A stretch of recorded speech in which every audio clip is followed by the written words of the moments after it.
भारत की सांस्कृतिक विविधता में धार्मिक उत्सवों की विशिष्ट भूमिका हमेशा से रही है। ओडिशा के पुरी में 27 जून से प्रारंभ हो रही है जगन्नाथ रथ यात्रा। अब जगन्नाथ रथ यात्रा केवल एक प्रमुख धार्मिक आयोजन ही नहीं है, बल्कि यह भारत की स्थानीय परंपराओं, सामूहिक आस्था और सार्वजनिक भागीदारी का एक जीवंत उदाहरण भी प्रस्तुत करती है। यह उत्सव शताब्दियों से समाज में, चाहे वो धार्मिक समावेशिता हो, चाहे वो शिल्प कला हो या लोक संस्कृति हो, उसको संरक्षण भी देती है और प्रोत्साहन भी। तो नमस्कार, मेरा नाम है अमिताभ और दृष्टि आईएएस की आज के इस वीडियो में हम बात करेंगे इसी जगन्नाथ यात्रा के संबंध में। कुछ ऐसे तथ्य होंगे जो आपके लिए परीक्षा के लिए उपयोगी हैं और कुछ साथ ही अन्य पहलुओं पर भी हम चर्चा करेंगे। विशेष तौर पर कुछ ऐसी चर्चाएं भी इसमें शामिल होंगी जो इस मंदिर विशेष के संदर्भ में होंगी। तो चलिए शुरुआत करते हैं आज की इस चर्चा की। जगन्नाथ रथ यात्रा, इसके इतिहास और महत्व के संदर्भ में चर्चा की शुरुआत करते हैं। तो खबर चर्चा में क्यों है, सबसे पहले खबर की बात करें तो 27 जून वो तिथि है जिसमें कि पुरी में, जहां पर ये जगन्नाथ मंदिर स्थित है ओडिशा में, ये वार्षिक जगन्नाथ यात्रा है, यानी कि हर वर्ष आयोजित की जाती है। इसकी शुरुआत हो रही है और आप इसमें जो विशाल जन समुदाय जो हिस्सेदारी करता है उससे इसका अंदाजा लगा सकते हैं कि ये कितना इस प्रसिद्ध है, कितनी इसकी मान्यता है। तो 30 लाख से ज्यादा भारतीय और हजारों विदेशी श्रद्धालु भी यहाँ पर पहुंचेंगे, ऐसी संभावना है, क्योंकि हर वर्ष ये आंकड़े दिखाई देते हैं। अब 9 दिन तक ये यात्रा चलती है। चूंकि प्रारंभ हो रहा है 27 जून से, तो इसलिए एक बार इसकी चर्चा यहाँ पर प्रासंगिक होती है। तो चलिए चर्चा की शुरुआत करते हैं, महत्वपूर्ण पहलुओं के ऊपर चर्चा करते हैं। तो देखिए, जगन्नाथ रथ यात्रा, सबसे पहले इसकी विशेषता जानते हैं। इसकी शुरुआत कब होती है?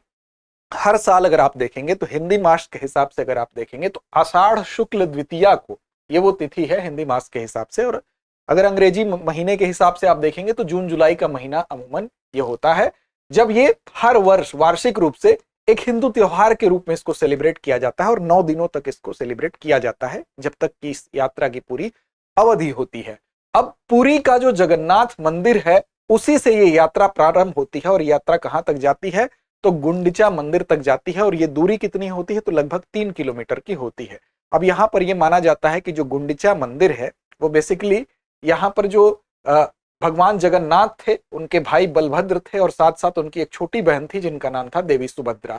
तो इनकी मौसी का घर था। तो गुंडिचा मंदिर जो है बेसिकली वो अपने मौसी के यहाँ जाने की इच्छा जाहिर करती हैं और जब वो जाने के लिए तैयार होती हैं तो उनको छोड़ने के लिए भगवान जगन्नाथ और उनके भाई बलभद्र स्वयं एक रथ पर सवार होकर गए थे, ऐसी एक मान्यता है। उसी के उपलक्ष्य में इसको मनाया जाता है। अब ये पूरी की पूरी यात्रा निकलती है, इसमें 3 रथ दिखाई देते हैं। अक्सर आपने तस्वीरों में देखा होगा ये 3 रथ आपको दिखाई देते हैं। बेसिकली ये तीनों रथ किसके होते हैं तो एक रथ होगा भगवान जगन्नाथ का, एक होगा उनके भाई बलभद्र का और एक होगा उनकी छोटी बहन जिनको कि छोड़ने ये जा रहे थे गुंडिचा मंदिर। तो भगवान जगन्नाथ की जो मंदिर है वहां से शुरू होती है यात्रा और गुंडिचा मंदिर तक संपन्न होती है। तीनों रथों के नाम भी याद रखेंगे। तो देखिए, जो नंदी घोष रथ है वो भगवान जगन्नाथ के रथ को कहा जाता है। ताल ध्वज जो रथ है वो कहा जाता है भगवान बलभद्र के रथ को। और दर्प दलन जो रथ होता है वो देवी सुभद्रा के रथ को कहा जाता है। तो इन 3 रथों के अलग अलग 3 नाम भी हैं। अब कुछ प्राचीन परंपरा है कि इसकी शुरुआत कब हुई थी, तो कुछ ऐतिहासिक भी है और कुछ वहां की किंवदंतियां भी हैं। तो फिलहाल इसकी अगर प्राचीनता की बात करेंगे तो ये तो पूरी तरह से स्पष्ट है कि जब से जगन्नाथ मंदिर अस्तित्व में आया है तब से तो ये यात्रा हो ही रही है। लेकिन कुछ अन्य प्रमाण भी मिलते हैं जो इसकी प्राचीनता को और पहले तक ले जाते हैं। वो प्रमाण कुछ पुराणों के माध्यम से भी मिलते हैं, कुछ ऐसे प्रमाण हैं जो कि वहां की किंवदंतियां भी हैं। तो देखिए, यह त्योहार कम से कम 12वीं शताब्दी से प्रचलित है। इस बात का प्रमाण तो इसी से मिलता है क्योंकि इसी समय गंग वंश के राजा थे अनंत वर्मन चोडगंग देव। इन्होंने क्या किया था, इस जगन्नाथ मंदिर का निर्माण कराया था। तो जब से इसका निर्माण हुआ तब से तो ये यात्रा चली रही है। लेकिन कुछ ऐसे पुराण भी हैं, कुछ धार्मिक ग्रंथ भी हैं जो कि इसके और प्राचीन होने के प्रमाण देते हैं। जैसे स्कंद पुराण की बात कर ले और ब्रह्मांड पुराण की बात कर ले, इन पुराणों के माध्यम से ये कहा गया है कि भगवान जगन्नाथ की मूर्तियां और उनकी यात्रा का वर्णन इन पुराणों में भी मिलता है। और साथ साथ इसी के द्वारा जो साक्ष्य मिलते हैं उसके आधार पर यह कहा जाता है कि और पहले, यानी कि वैदिक काल से लेकर ये चल रहे हैं। चूंकि पुराणों तो खुद ही गुप्त काल के हैं, तो इनमें जो वर्णन किया गया उसके आधार पर और प्राचीन हो जाता है वर्णन, तो वो वैदिक काल तक उसकी प्राचीनता जाती है। और साथ वहां की स्थानीय तौर पर कुछ वहां की जो किंवदंतियां हैं वो भी इसकी प्राचीनता को पुष्ट करती हैं। अब देखिए, इन रथों का त्योहार भी इसको कहा जाता है क्योंकि बेसिकली आपको बताया ही है कि यहाँ पर 3 जो रथ हैं जो कि नंदी घोष हो, ताल ध्वज हो या दर्पलदन हो, यहाँ पर ये तीनों रथों की यात्रा निकाली जाती है। इसी कारण इसको रथों के त्योहार के नाम से भी जाना जाता है। अब ये रथ किसके बने होते हैं? तो लकड़ी के बने होते हैं। तो इसका मतलब कि इसमें जो शिल्पकार होते हैं उनकी भी काफी अहम भूमिका होती है, और ये जो यहाँ के जो शिल्पकार हैं एक परंपरागत कला का भी प्रदर्शन करते हैं। तो हम कह सकते हैं कि जो ये रथ होते हैं, ये रथ सिर्फ एक धार्मिक जो प्रदर्शन तो है ही, धार्मिक आस्था का प्रदर्शन तो है, साथ साथ इसमें जो शिल्पकारों की कला है वो भी देखने को मिलती है। यहाँ पर श्रद्धालु रथों को क्या करते हैं? रस्सियों से खींचते हैं, जिससे ऐसी मान्यता है कि रस्सियों से खींचने वाले व्यक्ति को मोक्ष मिल जाएगा, यानी वो जन्म मरण के बंधन से मुक्त हो जाएगा।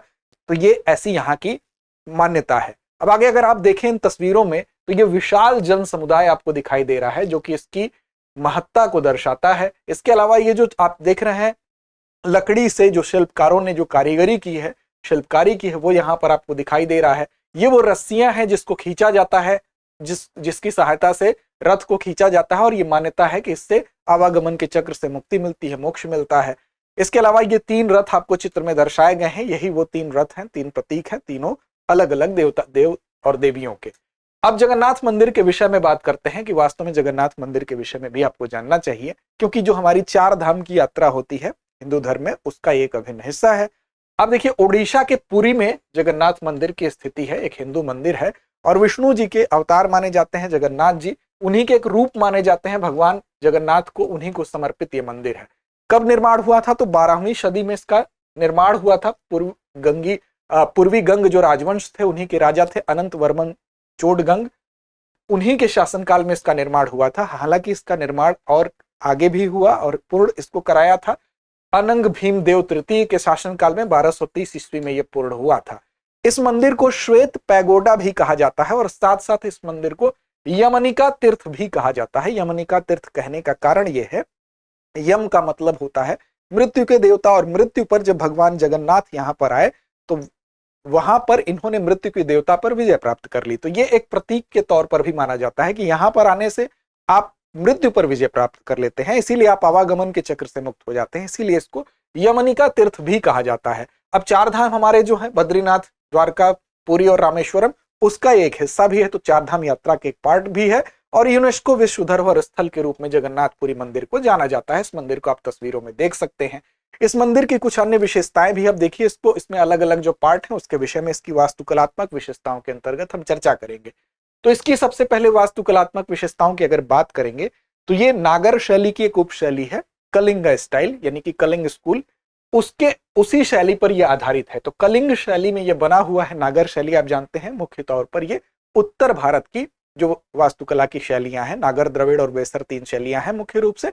तो जो उत्तर भारत की नागर शैली है उसी का एक उप भाग कह सकते हैं, उसी की क्षेत्रीय शैली कह सकते हैं, जो कि आप 5वीं सदी में जब देखेंगे नागर शैली की उत्पत्ति हुई थी, तो उसी के बाद में उसकी विभिन्न उप शैलियां भी, चाहे मध्य में, पूर्व में, पश्चिम में, उनका उदय होता है। तो उसी की एक क्षेत्रीय शैली है ये।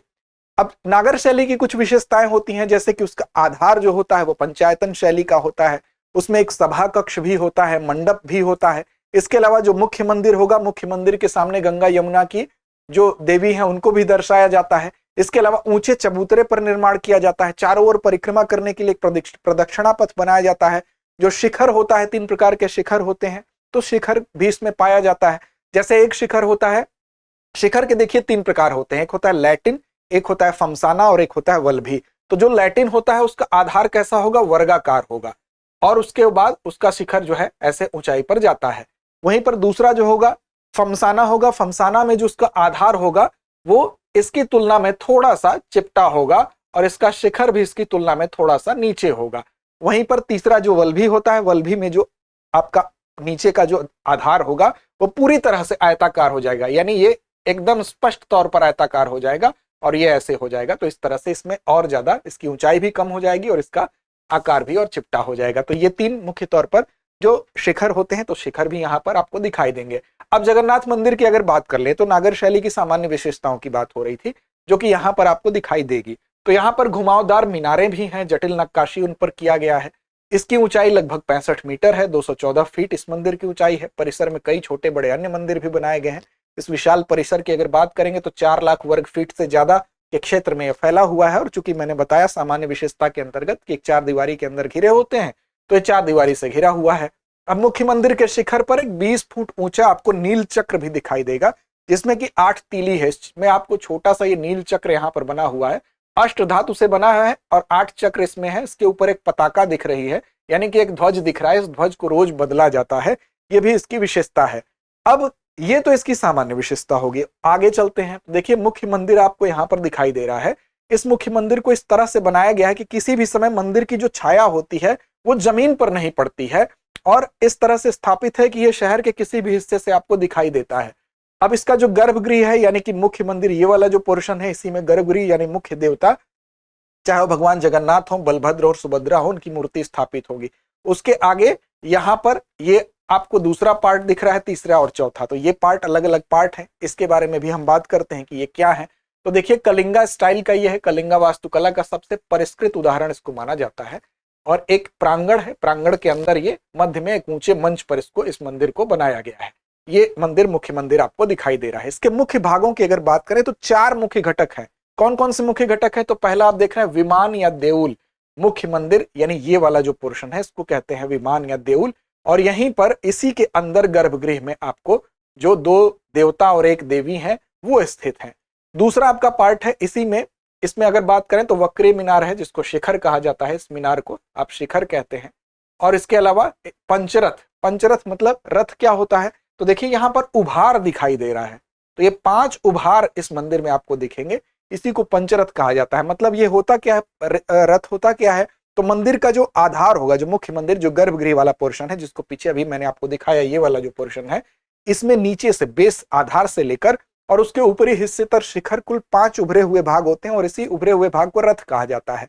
तो मंदिर की दीवार पर बाहर की ओर जो उभरा हुआ भाग होता है रथ कहलाता है। 5 रथ हैं, इसीलिए इसको पंचरथ कहा गया है। दूसरा हिस्सा है ये तो विमान देउल या मुख्य मंदिर हो गया, पहला पार्ट हो गया, ये वाला पार्ट हो गया। दूसरा हिस्सा है आपका जगमोहन या सभा भवन, ये वाला हिस्सा। ये क्या है? सभा भवन, जैसा कि नाम से स्पष्ट है कि यहाँ पर लोग इकट्ठे होते हैं, तो सभा भवन इसको कहा जाता है। इसको ऑडियंस हॉल के तौर पर जाना जाता है। उसके बाद तीसरा है आपका नट मंडप। नट मंडप ये वाला हिस्सा हो गया आपका, जिसको कि नट मंडप तीसरा। इसमें क्या होता है? इसको डांसिंग हॉल भी कहा जाता है, यानी कि यहाँ नृत्य भी होता है, और नट मंडप के नाम से भी ये जाना जाता है। इसके अलावा भोग मंडप, इसके बाद चौथा ये वाला पार्ट आप देख रहे हैं। भोग का मतलब ही जहाँ पे प्रसाद जो होता है, वितरण का काम होता है, तो ये भोग मंडप। तो ये 4 हिस्से आपको दिख गए। ये चारों हिस्से इसके, पहला विमान देउल या मुख्य मंदिर, दूसरा जगमोहन यानी सभा भवन जो होता है, तीसरा आपका नट मंडप यानी दर्शक कक्ष, और चौथा हो गया आपका भोग मंडप, यहाँ यानी कि जहां पर प्रसाद वितरण होता है। अब इसकी स्थापत्य शैली की अगर बात करें तो रेखा देउल शैली आपको मिलती है विमान में। विमान आपका ये जो है, यहाँ पर कौन सी स्टाइल मिलेगी? तो रेखा देउल शैली मिलेगी। रेखा देउल शैली में, चूंकि रेखा देउल क्यों कहा जाता है? तो इसका जो मुख्य गर्भगृह है, गर्भगृह का आप जब देखेंगे ऊपर का हिस्सा जो आपको दिखाई दे रहा है, इसलिए उसको रेखा देउल कहा जाता है कि इसका जो शिखर होता है यानी ऊपरी भाग जो होता है वो बिल्कुल सीधी रेखा की तरह होता है, इसीलिए इसको रेखा देउल कहते हैं। अब ये देखिए आपको स्ट्रेट दिखाई दे रहा है ना शिखर, तो इसीलिए इसको रेखा देउल भी कहा जाता है। इसके भी कई पार्ट होते हैं, जैसे यहाँ पर आप देख रहे हैं कलश होता है, इसके नीचे आमलक होता है, आमलक ये वाला हिस्सा कहते हैं, ये कलश है, ये भूमि है, आमला है, ठीक है ना। तो इसके भी अलग अलग पार्ट होते हैं। तो फिलहाल आप ये जाने कि इसमें जो स्टाइल प्रयोग की गई है मुख्य यानी गर्भगृह में, उसको रेखा देउल कहते हैं। विमान में ये स्टाइल प्रयोग किया गया है। इसके अलावा पीढ़ा देउल शैली कहते हैं जो जगमोहन, जगमोहन यानी कि अगला जो भाग था वहां पर कौन सी स्टाइल, कौन सी शैली है? तो जगमोहना इसको कहते हैं। इसको याद रखिएगा। पीढ़ा देउल क्यों कहते हैं कि पीढ़ा कैसा होता है? जो प्रवेश कक्ष होता है वो बेसिकली जो गर्भगृह के सामने स्थित रहता है। यहाँ पर पीढ़ा देउल इसलिए कहा जाता है कि कई स्तरीय होता है। यहाँ पर आप देखेंगे ये कई स्तरीय ऐसे बना हुआ है, पीढ़े के जैसा ये दिखाई दे रहा है, इसलिए पीढ़ा इसको देउल भी शैली भी कहा जाता है। तो ये जगमोहन को पीढ़ा देउल शैली और रेखा देउल जो है विमान में इन शैली का प्रयोग किया गया है। वहीं पर अगर बाहरी दीवार की बात करेंगे तो वो जटिल नक्काशी से वहां पर अलंकृत है, यानी कि उस नक्काशी करके उसको सजाया गया है। और आंतरिक दीवार अगर देखेंगे इस मंदिर की तो वो सादी है। बरामदे में खंभे का उपयोग नहीं हुआ है, जबकि जो छत है उसको सहारा देने के लिए लोहे के गार्डरों का उपयोग किया गया है।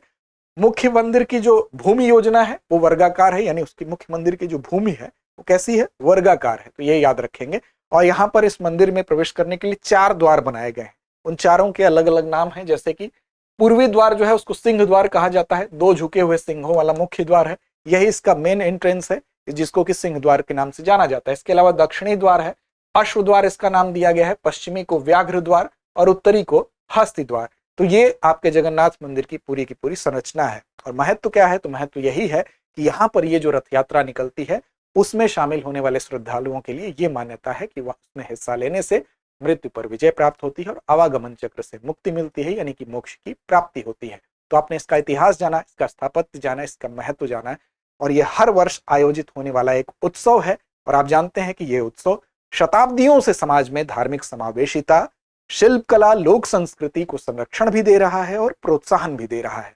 तो अंत में चलते हैं आखिरी खंड अभ्यास प्रश्न की तरफ और इसकी जिम्मेदारी छोड़ते हैं आपके ऊपर। प्रश्न है कि जगन्नाथ रथ यात्रा में कौन सा रथ देवी सुभद्रा के लिए होता है? विकल्प आपके सामने है, नंदी घोष, तालध्वज, दर्पदलन या गरुड़। तो इसका जवाब कमेंट बॉक्स में देना ना भूलें। लड़ते रहें, अपने लक्ष्य की ओर बढ़ते रहें। डियर व्यूअर्स, अपने एग्जाम की तैयारी को और बेहतर करने के लिए हमारे चैनल को लाइक, शेयर और सब्सक्राइब करना न भूलें।